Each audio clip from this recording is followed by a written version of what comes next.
Vamos a empezar con la segunda sesión de experiencias.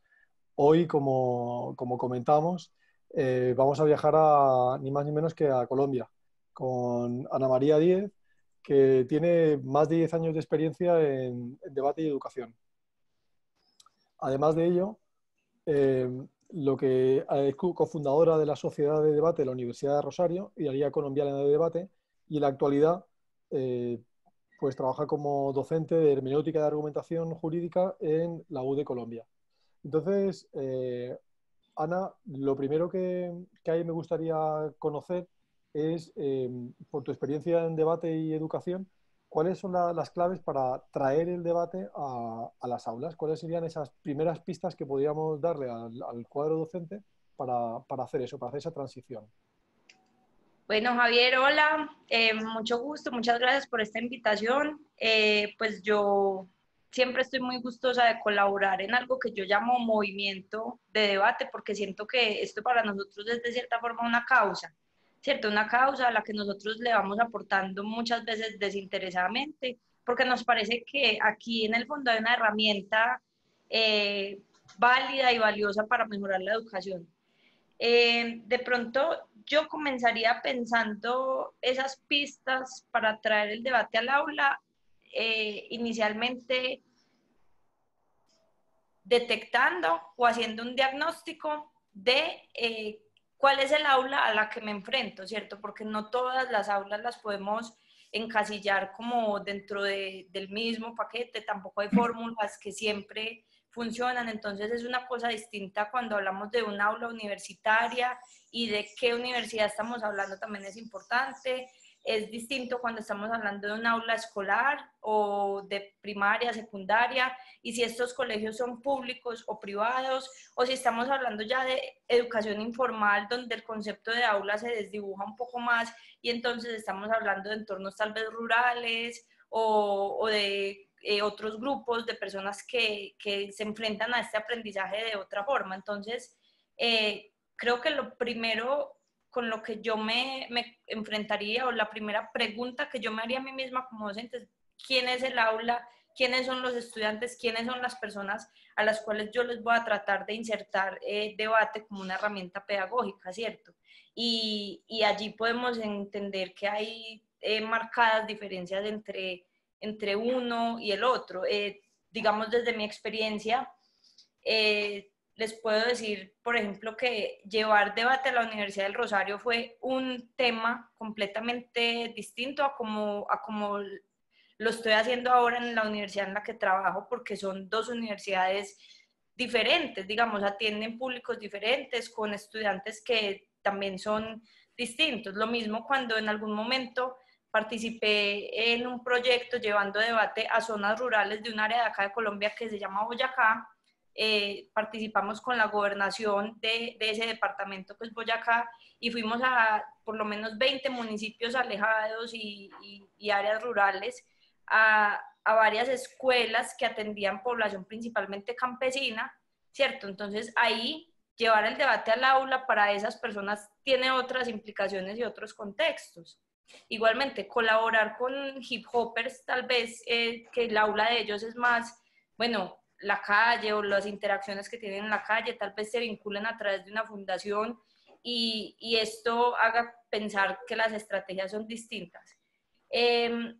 Solo como por mencionar algunas estrategias diferentes que se implementan, una universidad privada como el Rosario, donde van, digamos, estudiantes de cierto bagaje social, por así decirlo, y que tiene cierto nivel académico, debate en el aula debe seguramente apuntar a un elemento más competitivo que una universidad de pronto como en la que yo trabajo actualmente, donde la gente tal vez en la primera aproximación o la forma de llegarle a las personas no deba ser la competencia. Lo mismo en unos municipios remotos de Boyacá o en un entorno rural, pues la gente se comporta de maneras diferentes y no necesariamente le va a traer mucho competir o lanzarse a hablar en primera medida. Entonces, todos deben apuntar a estrategias distintas. Porque en ese sentido, Ana, hablando de esa diferencia que puede haber entre, o sea, la importancia, ¿no?, de valorar qué tipo de estudiantes son, en qué centro nos encontramos, y si es competitivo o no competitivo, creo que a mí me gustaría centrarlo en lo que sería no el debate de competición, sino un debate, utilizar el debate como una herramienta para fomentar el pensamiento crítico dentro del alumnado, y dentro de ese fomentar el pensamiento crítico, eh, ¿cuáles serían esos pasos? Es decir, una vez ya yo tengo claro que me gustaría utilizar el debate como una herramienta, ¿qué es lo que hago? ¿Qué tipo de acciones son las que yo puedo desarrollar en clase para trabajarlo?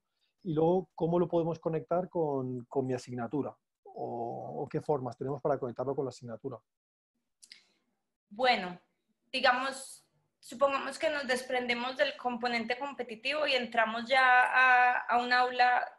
Voy a poner un ejemplo de una aula hipotética. Yo creo que el primer paso que se debe eh, implementar para usar debate de esta forma se refiere un poco a la desestructuración del docente como autoridad dentro del aula de clase. Como creo que si uno realmente quiere fomentar algo como el pensamiento crítico o la habilidad de que las personas cuestionen lo que uno les está diciendo, las personas no van a cuestionar a alguien que se para de una forma completamente vertical respecto de los estudiantes, que tiene la última palabra, que es cierto, que el conocimiento que está impartiendo es la verdad absoluta.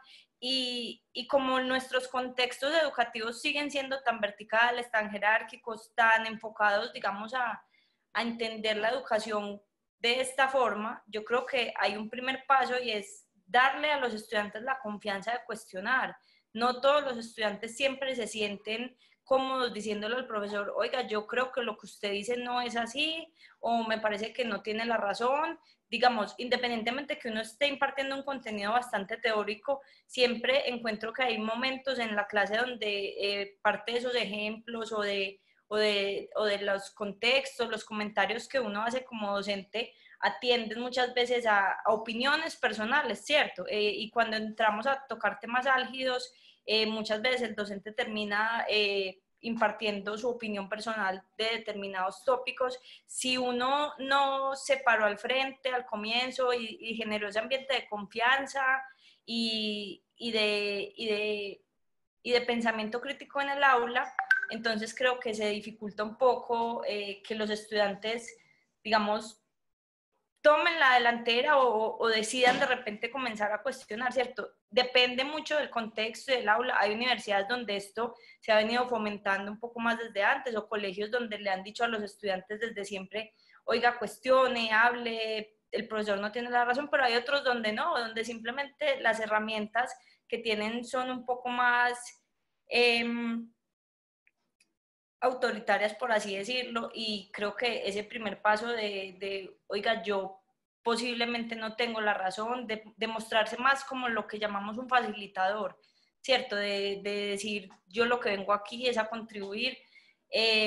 No sé, por ejemplo, una discusión muy interesante que recuerdo haber tenido en clase alguna vez era, yo les puse un poco como un tema con la puntualidad, que es ya una opinión personal mía y un poco les empecé a comentar que yo creía que la puntualidad en la sociedad estaba sobrevalorada, que es cierto, que el tiempo yo lo entendía como un constructo social, teórico, pero que muchas veces las personas le daban tanta importancia a ese punto de la puntualidad y a esa construcción del tiempo que desconocían que habían muchas otras visiones o formas de entender los tiempos en la sociedad.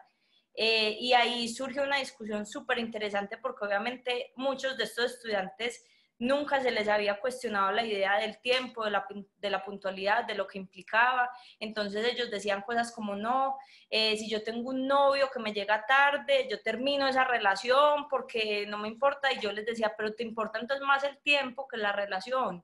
Y lo mismo me decían a mí. Entonces ya abrí como un espacio y me decían, pero es que, profesor, usted ha llegado a esta clase 5 minutos tarde. Yo les decía, pero ustedes qué saben, yo por qué llegué 5 minutos tarde, porque tienen, cierto, pero el nivel en el que llegamos de confianza para que ellos pudieran cuestionar el hecho de que yo había alguna vez llegado tarde a esa clase fue lo que propició que generáramos una discusión suficientemente rica sobre la puntualidad y finalmente llegar al punto de que a muchos de ellos les importaba la puntualidad no como un valor que lo encontraran muy importante, sino por sí mismos, en últimas como una visión egoísta de, bueno, es que soy yo, es mi tiempo, es mi espacio, y si usted llega tarde me está vulnerando eso a mí, ¿cierto? Pero no como algo social, como muchas veces lo han intentado mostrar. Porque en ese sentido, Ana, has comentado la importancia de la desestructuración del docente como figura de autoridad dentro del aula, por esa verticalidad, ¿no? Dentro de lo que son las estructuras que hay en muchas de las aulas y cómo poder dar al docente la confianza para poder cuestionar las cosas. Has hablado de un tema como pueda ser presentar el caso de la puntualidad, pero lo que sí que sería interesante es si hay si podemos seguir alguna serie de pautas para poder desestructurar, ¿no? ¿Cuál es el proceso de desestructuración que necesita un docente para desestructurarse y dejar de utilizar esas posiciones tan verticales? Sí, pues yo creo que, digamos, esto parte de una premisa tal vez un poco filosófica o de una convicción, ¿cierto? Y de una forma de entender y ver la educación. Eso es como lo primero. Tal vez no sé si hay unos pasos a seguir o desestructure su autoridad en clase en 5 pasos y le explico cómo. Creo que no es como un manual que uno puede seguir paso a paso, sino tratar de establecer relaciones de confianza con los estudiantes, digamos, sin perder el elemento de que uno es el docente y que uno está ahí por una casualidad, y es que uno tiene más tiempo estudiando un tema y uno tiene más experiencia y uno tiene una capacitación y una cualificación que hace que el docente sea la persona idónea para estar ahí. Digamos, tampoco llegar a desconocer ese elemento, porque ahí ya un poco se desdibuja por completo la razón por la cual hay 2 roles distintos dentro de una aula de clase. Pero teniendo eso siempre muy presente, la idea es que esto sea entendido más que como un dispositivo de poder dentro del salón, de yo sé más y tengo más experiencia que ustedes, es más como lo pongo a disposición y que esto implique como un cambio de mentalidad desde el comienzo. Para mí la recomendación es no perder esta idea del norte, digamos, del docente y tratar de un poco cada clase aterrizarla, cada clase impartirla, como basarse mucho en la razonabilidad. Pasa algo y es que hay distintos tipos de clase y hay unas clases más, esta palabra ni siquiera me gusta tanto, pero más indisciplinadas que otras. Digamos, hay unos salones donde el docente se desestructura de su autoridad y el salón comienza, digamos, sí, a ebullir, pues todo el mundo empieza a gritar, a hablar duro, a hacer lo que quiere, ¿cierto? Y ahí entonces lo que se está generando es como un despropósito entre la deconstrucción de autoridad del docente y lo que se pretende lograr. Pero creo que en el fondo todos, cuando apelamos a la razonabilidad de las personas, logramos cosas muy interesantes. Cuando hay un estudiante que no deja de gritar y no deja de hacer chistes y usted le dice, bueno, mire, yo estoy haciendo un esfuerzo por estar acá y algunos de sus compañeros sí quieren tratar de entender esto, ¿cierto? Como si siempre apelamos a las razones por las cuales las personas hacen las cosas, empezamos a descubrir que hay muchas cuestiones interesantes. No sé, mira, tienes el celular afuera, ah, bueno, ¿y qué es lo que estás mirando? ¿Qué es más importante que esto? ¿O porque eso no podía esperar? Incluso con el humor creo que se logran muchas más conquistas dentro del aula de clase que con la autoridad así, digamos, como pura y dura, pues por así decirlo. Entonces, Ana, lo que tenemos es que evidentemente no hay los 5 pasos para desestructurar al docente, sino que hay una parte de, de, como comentabas, establecer una relación de confianza con el alumnado y que de esa manera, pues al final se produzca esa relación, ¿no? Entre profesorado y alumnado, con el fin, entiendo, de dar al estudiante la confianza de poder cuestionar las cosas. Entonces, en el momento en el que hemos hecho esa deconstrucción, ¿no? Y entendemos bueno, que al final no se trata de que yo digo lo que tiene que ser, sino que se va construyendo de alguna manera entre todos, ¿cuáles son qué ideas son las que nos puedes dar de cara a cómo poder invitar al estudiante a que cuestione, a que coja la confianza para cuestionar las cosas, ¿no? Para que esa interacción se produzca una interacción más rica dentro del aula? ¿Qué se puede hacer dentro del aula para conseguir eso? Pues yo creo que hay como ciertas preguntas disparadoras, a mí me gusta un poco llamarlas de esta forma, porque obviamente si estamos estudiando algo muy teórico en la clase y estamos viendo hermenéutica, que ya ese nombre es suficientemente pesado y suficientemente teórico, o si estamos estudiando algo con un componente, digamos, duro, bastante fuerte, va a ser muy, muy, muy complicado que las personas lleguen a cuestionar un contenido como ese, porque, a ver, ni siquiera el docente muchas veces se siente cómodo impartiendo un contenido como ese, ahora como para que llegue un estudiante a sentirse cómodo cuestionando algo como eso. Yo creo que la recomendación es siempre aterrizar el contenido como a la mínima expresión posible o a la situación más práctica donde ese contenido puede tener alguna implicación y puede ser, digamos, como objeto de cuestionamiento o de discusión, ¿cierto? Porque a veces cuando impartimos contenidos teóricos o alguna idea que es demasiado abstracta, a las personas les cuesta muchísimo más llegar hasta ese punto para, digamos, refutarla o discutirla, pero si nosotros de antemano preparamos no solo cómo vamos a hacer el planteamiento teórico o cómo vamos a presentar determinada idea, y lo llevamos siempre con ejemplos que impliquen tal vez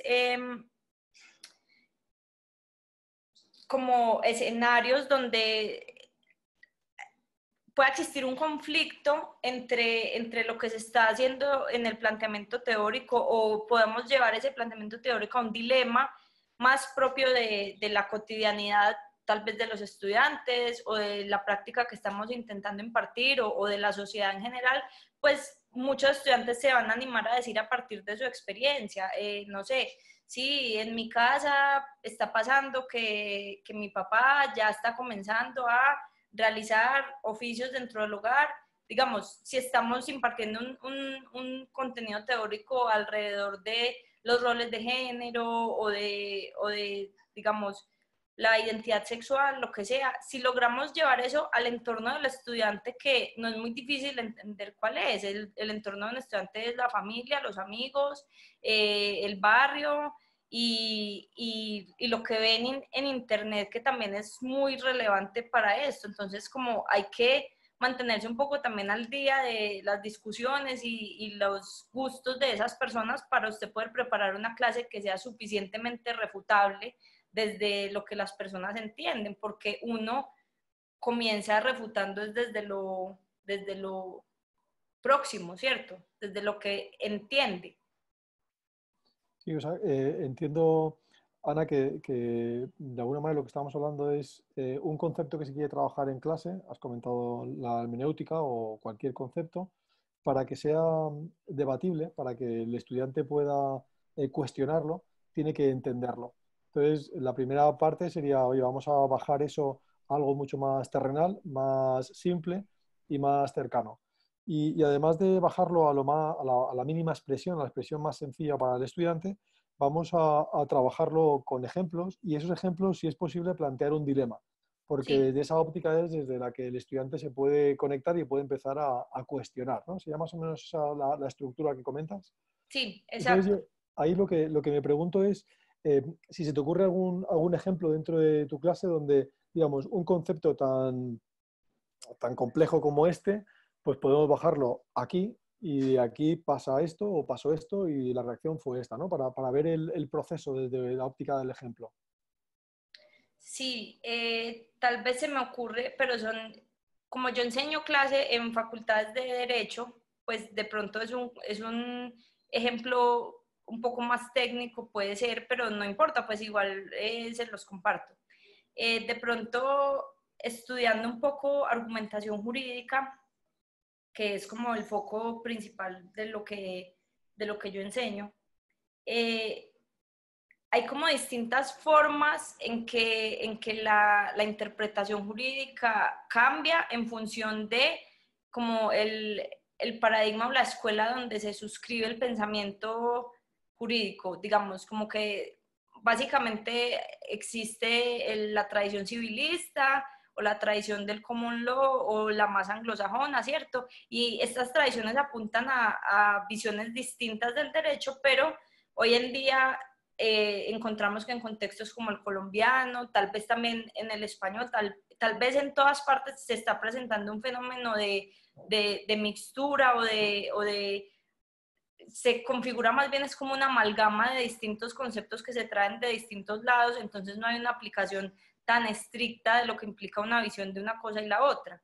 Entonces, un poco esto lleva a un caso particular, no sé, por ejemplo, hay un artículo del Código Civil que se refiere a la prescripción adquisitiva del dominio. Esto es básicamente que si una persona logra pasar tanto tiempo demostrando actos de señor y dueño o de propietario en un terreno, puede adquirir el dominio del mismo. Entonces, este concepto de prescripción adquisitiva del dominio, uno puede llevárselo a los estudiantes de distintas formas, con ese nombre de prescripción adquisitiva del dominio o tratándolo de vincular con frases que a ellos les resuenan más como la tierra es del que la trabaja, que es como una idea muy poderosa detrás de cómo se debe reestructurar la propiedad y la tierra en un país donde Colombia, donde la tierra es un factor de conflicto y de digamos, sí, de disputa, porque existen grandes latifundios de personas que tienen muchísimos terrenos y grandes extensiones de propiedad que no necesariamente lo usan de manera productiva o que no necesariamente lo cultivan porque aquí la tierra es muy fértil, ¿cierto? Entonces, como esa idea de la tierra es del que la trabaja, tiene una acogida dentro del derecho en algo como la prescripción adquisitiva del dominio y cómo las escuelas de interpretación a la hora de usted, bueno, decir, bueno, si miramos esto solo desde una perspectiva civilista o del derecho civil, pues entonces yo cumplo unos requisitos y esos requisitos me llevan a demostrar una propiedad, una tenencia, ¿cierto? Todos los requisitos que están en el código, pero desde una visión un poco más de sociología jurídica o un poco entendiendo los contextos en el que estas normas surgen, pues podemos ver que hay una visión más amplia y que ellos pueden tal vez vincularse más hasta a este tipo de visión de, ah, sí, mi abuelo toda la vida le trabajó la tierra a tal persona que nunca siquiera llegó a conocer la extensión de su terreno y nosotros nos hicimos ahí una casita y finalmente esa casita pudo ser de nosotros, ¿cierto? Estas cuestiones cuando impactan más la vida de las personas y de casos que son más frecuentes o más conocidos por ellos, tal vez pueden aportarle un poco más a esa visión y uno les puede enseñar, bueno, esa visión que usted tiene de eso puede también tener como una visión o un amparo constitucional detrás, ¿cierto? ¿Cómo podemos hacer muchas más interpretaciones que no solo la de hay un código con unos pasos y si usted los cumple es dueño de esto, no, sino todo lo que enriquece una situación como esa. Y entonces lo que entiendo es que al simplificarlo, al acercarlo, pues al final el estudiante se identifica con esa realidad y entonces se participa y se puede cuestionar, ¿no? Y como se ha acercado a su realidad, pues al final hay esa confianza que tú comentabas al principio. Y yo lo que me preguntaba era, en ese sentido, eh, eh, ¿cuál ha sido el resultado que tú observas en clase cuando utilizas, a medida que utilizas ese tipo de herramientas? ¿Y cómo contribuyen o no a adquirir el conocimiento? O sea, porque puede parecer que una tradición pueda ser, vamos a estudiar la parte de la ley que regula el dominio, por un lado, y por otro lado podemos ver cómo lo trabajamos de una manera mucho más cercana, más sencilla, implicamos al estudiante, hacemos que se cuestione y parece que el proceso es mucho más largo. A nivel de resultados, ¿qué sensaciones son las que tú tienes? Pues lo que yo evidencio es que el solo hecho de que un estudiante logre entender que un sistema como el sistema jurídico es una de las formas de regulación que surge a partir de una realidad social, hace que sus interpretaciones posteriormente sean mucho más ricas y mucho más puestas en contexto que las que puede realizar alguien que solo estudia esto desde una perspectiva teórica. Igual, yo quiero hacer la salvedad y es que la universidad en la que actualmente dicto clase tiene la particularidad que es una universidad en la que muchos de sus estudiantes son adultos, ya digamos mayores, que se resolvieron por estudiar una carrera profesional como derecho, ya con digamos bastantes experiencias vividas. Entonces yo de entrada me río de ellos y yo les digo, miren, yo aquí clasifico dos tipos de estudiantes, los que son como yo, que no sabíamos nada de la vida y que asimismo fuimos a estudiar derecho y no entendíamos nada de lo que nos planteaban porque ahí nos hablaban de unos negocios y de una visión de la familia y de unos divorcios, y los otros que primero vivieron, fueron, se enfrentaron a la vida, vieron muchas situaciones y ahora esas situaciones les van a hacer mucho sentido. Entonces yo como que resalto mucho el valor de tener estas personas en clase porque me sirven muchísimo para este tipo de aplicación de las experiencias, porque en una carrera como el derecho, pero creo que esto uno lo puede implementar en casi todas las asignaturas, muchos de los conceptos son lejanos para uno. O sea, cuando usted le plantean la idea de una fiducia, creo que no puede haber nada más abstracto en el mundo y más difícil de entender, a menos que usted tal vez haya tenido que hacer un negocio, pero usted a los 17 años que entra a estudiar no hace negocios, ¿cierto? Entonces, la forma de uno hacer compatibles estos dos mundos, que es el aprendizaje que usted tiene solo por vivir y enfrentarse al mundo y tener ciertas aproximaciones con negocios, con personas, con situaciones, y el aprendizaje teórico que igual no deja de ser muy importante en la carrera. Entonces, creo que es eso. Igual si uno cuenta con un aula donde solo hay estudiantes, digamos, del primer grupo de estudiantes, que son los estudiantes que no saben nada de la vida o que saben otras cosas de la vida, por así decirlo. Tampoco uno puede decir que no, pero no han hecho pues los negocios o no se han casado o no han recibido herencia, ¿cierto? Que son como las cuestiones fundamentales que el derecho regula. Pues con estos estudiantes lo que hay que tratar de hacer es anticipar la situación y anticipar el tipo de ejemplos que les pueden llevar a tener más cercano el conocimiento o aterrizar el concepto que uno va a emplear. Porque, por otro lado, una de las cosas que estaba comentando Ana y comentábamos al principio es tu experiencia como cofundadora de la Sociedad de Debate de la Universidad de Rosario. Y en ese sentido, a la hora de fundar una sociedad de debate, ¿qué aspectos son los que consideras que debemos de tener en cuenta? Bueno, ahí pasa un fenómeno bastante particular y es que las sociedades de debate son grupos de estudiantes. Entonces, si no contamos con los estudiantes para realizar una iniciativa como la sociedad de debate, va a ser muy difícil que llegue de repente un docente y que diga, esta es mi sociedad de debate, por favor todos vincúlense y todos participen. Creo que lo que hay que hacer es desde el comienzo abrir el proceso para que todos los estudiantes puedan tomar parte en su formación y en su estructuración, porque realmente formar una sociedad de debate no es un proceso en el cual lo único que aprendemos es debate, sino que los estudiantes aprenden habilidades de liderazgo y habilidades de gestión y habilidades de cómo vincularse con la estructura organizacional de la institución educativa donde estamos. Entonces, creo que lo primero es que el docente simplemente, si quiere abrir una sociedad de debate en su institución educativa, lo primero que hace es abrir la convocatoria para que todos los estudiantes participen y asumir un rol un poco más desde atrás o más de guía, espectador, pero no de líder, ¿cierto? Porque sociedades de debate son una escuela de liderazgo para los mismos estudiantes que allí participan.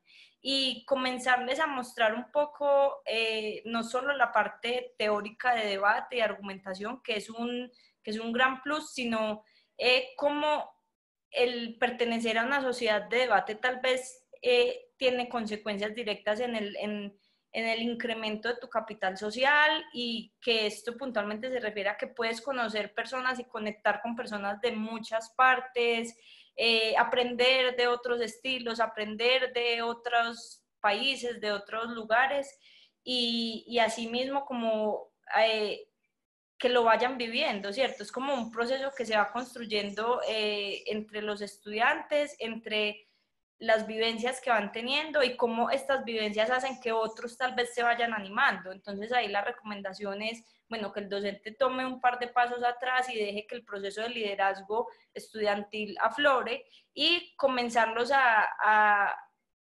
preparar para que vayan a estas interacciones de debate, que es lo que hace tal vez más rico. Igual, después, dependiendo de la institución educativa en la que entremos, podemos empezar a considerar cuestiones como si esta sociedad de debate es competitiva, entonces nosotros decidimos quiénes entran y quiénes no, que ya es como una medida bastante competitiva y bastante extrema, o si vamos a hacer un proceso abierto de selección para que todos puedan entrar y todos pueden participar, que eso también tiene sus pros y sus contras, ¿cierto? Porque si se deja demasiado abierto, a veces las personas no se comprometen tanto, pero si se cierra tanto y se vuelve tan exclusivo, entonces de pronto alejamos a algunas personas que queremos hacer parte de este proceso.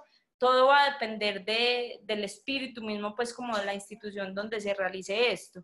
El caso es que el proceso como tal de generar una identidad y de vincularnos todos alrededor de una sociedad de debate es un proceso muy lindo que el docente creo no debe, más allá de fomentar, sino dejar que sea un proceso estudiantil propiamente. En ese sentido, antes de hacerte una pregunta, quería comentar que si alguna de las personas asistentes, tanto en redes sociales como aquí en la sala, quiere hacer alguna pregunta, pues simplemente que levante la mano y abrimos micrófono y se lo hacéis directamente a Ana. Si no tenemos ni una pregunta, yo lo que te quería comentar es, hemos abierto Marga, ¿tienes una pregunta? Tengo una pregunta. A ver, Marga, adelante. Me parece, Ana María, muy interesante lo que estás comentando y estoy contigo en la necesidad del cambio de la desestructuración de la persona, bueno, del docente, ¿no? Pero también comparto contigo una inquietud, a ver si estás de acuerdo. Creo que el contenido del currículum en general, de los currículums en general, de primaria, de secundaria, incluso de la universidad, es un contenido bastante estático. O era un contenido bastante estático. Y si estamos en la sociedad, en la era de la movilidad líquida, etcétera, etcétera, ¿cómo podemos impartir currículums estáticos que generan que el docente esté totalmente establecido en su clase y totalmente, pues como decías tú, ¿no? Controlando todos los aspectos y sin abrir el debate ni generar ese espacio crítico? Pues si no es necesario también replantearse los currículums y el proceso de enseñanza, conforme lo estabas diciendo tú, ¿no? Pero más atacando al tema del aprendizaje en sí, más allá de la parte, el ejemplo que tú ponías antes tú de las leyes, pues las leyes son las leyes, pero seguramente ahora se ha abierto seguro que muchísima normativa al respecto de redes sociales, que antes no existía, y seguramente habrá muchísima gente que andará pez en esas situaciones, ¿no? Bueno, pues de qué manera podemos incorporar mejoras a nivel curricular para que esa desestructuración del docente favorezca pues, ese pensamiento crítico y esa confianza del alumno para que al final bueno, pues pueda participar y generar ese debate y ese diálogo en el aula. Esa es mi pregunta. Gracias. Gracias, Marga, por tu pregunta. Les quiero compartir, o sea, digamos, no tengo una respuesta clara a cómo generar un cambio curricular. Creo que esto nos va a tomar muchos actores, muchos cambios sociales, pero ayer tuve la oportunidad de participar, como les decía, en un foro donde el Ministerio de Educación de Colombia quiso fue escuchar a los estudiantes de Latinoamérica que se quisieran sumar a este foro.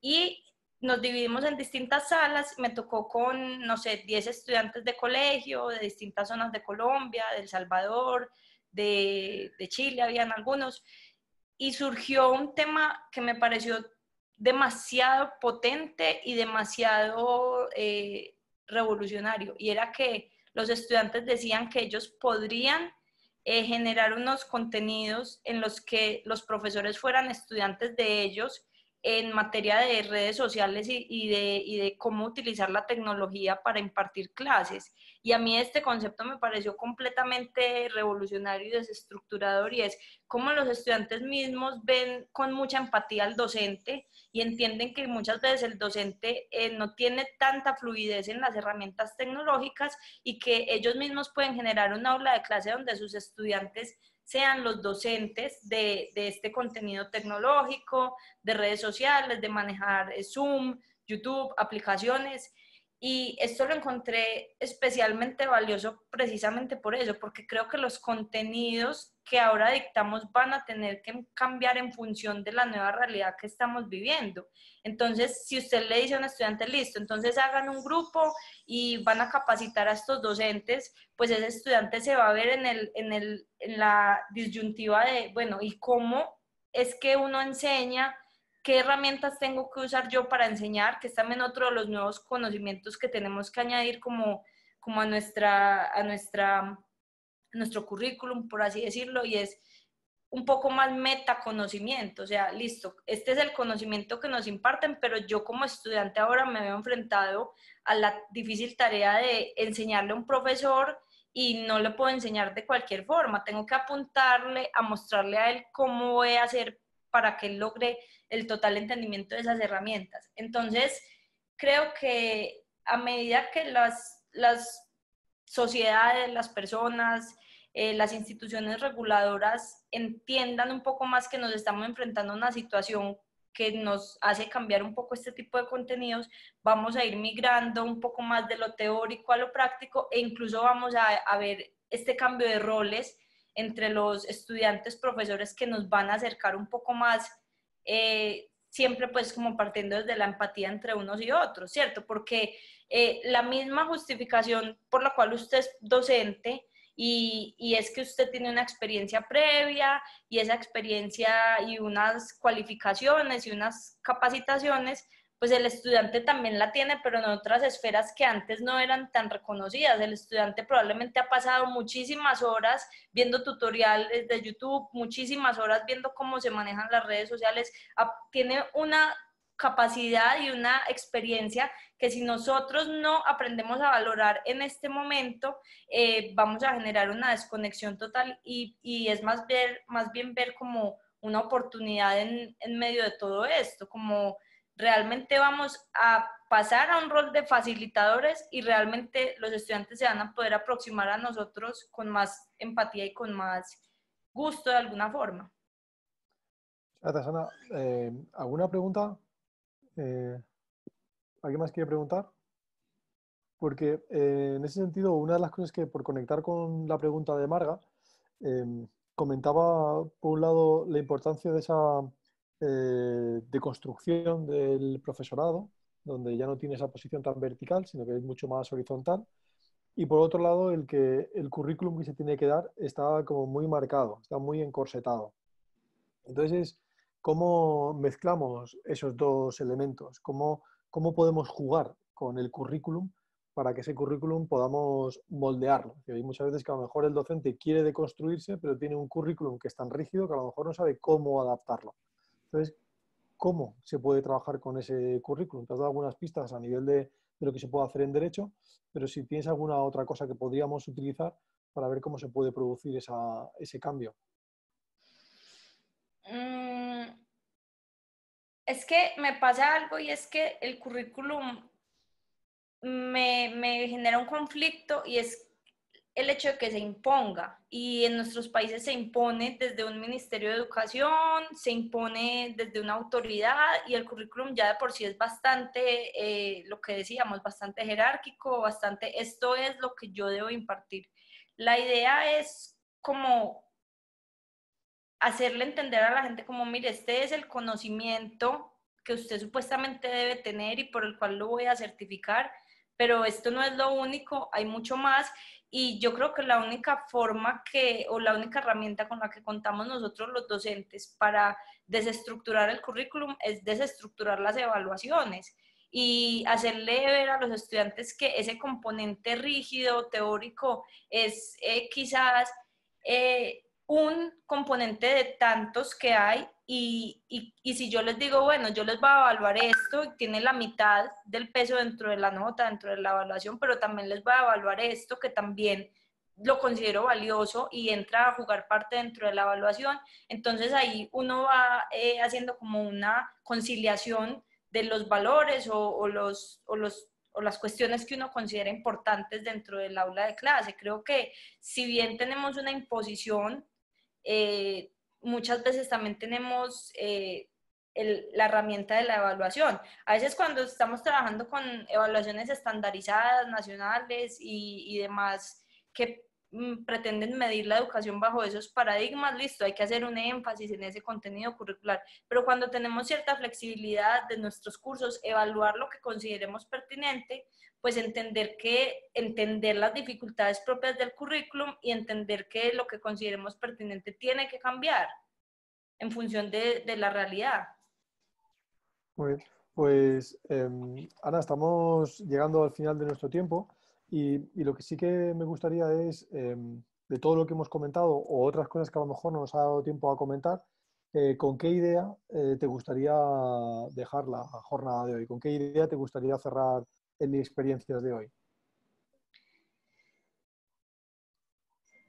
Bueno, creo que la idea más bonita para mí en estos momentos es precisamente tener la posibilidad de participar en una instancia como experiencias, de compartir con ustedes y lo que esto trae detrás, que es parte de lo que estamos viviendo alrededor del debate y alrededor de las experiencias educativas con debate, nos ha llevado a construir una comunidad bastante nutrida y aportar desde distintos lugares, desde distintas esferas, como pues lo decía Javier, la intención de todo esto es tal vez conectar y aprender los unos de otros. Yo creo que esto es bastante potente, bastante novedoso. Creo que compartir experiencias entre docentes hispanohablantes es lo que yo me llevo. Que no estoy sola, que cuento con una comunidad, que ahora pues ya estoy relacionada con Javier y Javier tal vez me conecta con Marga y Marga tal vez conecta a Javier con otras personas, ¿cierto? El hecho de que podamos conectarnos a partir de las experiencias en debate me parece muy enriquecedor porque genera una conversación abierta, o sea, esta conversación no paró acá ni se detienen y experiencias, sino que tal vez es una conversación que se sigue extendiendo a lo largo de nuestra vida como docentes. Pues, Ana, muchas gracias y al hilo de lo que dices, pues aprovechamos para decir que dentro de 2 miércoles estará con nosotros Marga Leira, que además de licenciada en Humanidades y maestra de lengua extranjera, es la directora del Colegio Diocesano desde el 2012 y que nos va a hablar de cómo podemos integrar o el proyecto que ellos van a lanzar en el colegio de utilizar el debate como una asignatura. Entonces, ¿cuál ha sido su proceso para introducirlo, para meterlo dentro del currículum? Entonces será nuestro siguiente hilo de conversación. Y desde aquí, Ana, agradecerte muchísimo tu tiempo y tu disponibilidad y desearte un buen día en Colombia.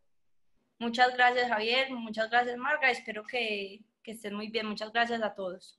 Pues nada, muchas gracias y a los asistentes, muchísimas gracias también por vuestra asistencia y nos vemos en el siguiente Experiencias. Un saludo a todos, adiós. Chao.